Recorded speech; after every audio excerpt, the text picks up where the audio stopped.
giving up on the metal theme. Nigel is here with the ferrous part of the theme. Nigel, we were speaking about this anti-dumping duty being challenged at the WTO. We have seen steel stocks lower, but how ugly can it get if that duty were to be removed? Can it be materially bad for steel companies? As of now, Lata, it would not make much of a difference. But going ahead, in case global price is correct, then it could make a real big difference. I was speaking to a lot of experts, and they believe that we have got everything in place and anti-dumping duty is here to stay. But let's hypothetically assume that suppose ADD goes out of the window. I'll just look at the current FOB price of HRC. We're only sticking to HRC so that we can compare at least one product. HRC price is at around $410 roughly. In the last couple of days, it's moved by around $10 approximately.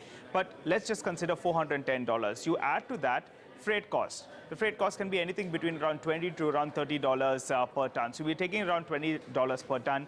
And on that, you add around 12.5%. So that will be nearly around $50 to around $55 per ton. So your total cost goes up to around $485 per ton. Now, at the port, you have to pay some unloading charges. That's at around 1%.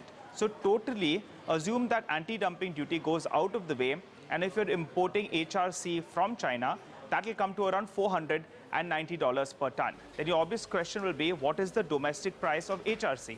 Domestic price of HRC is bang in line. It is at around $495 to around $500. So as of today, it doesn't make such a big difference. But with anti-dumping duty already in place, that is when you have that minimum import price, the reference price of around $474 per ton, and then you add the duties, then it comes to around $560 per ton. So it's virtually impossible to import at that prices. So as of today, it doesn't make such a difference. But if prices slide down, then it'll make a really big difference. And I was in touch with a couple of ferrous guys. In fact, I went to JSW Steel last week, and they said that even with MIP and all these ADD and all in place, yet we are seeing some kind of slippages, and there is some kind of HRC that's coming in even at $300 per ton.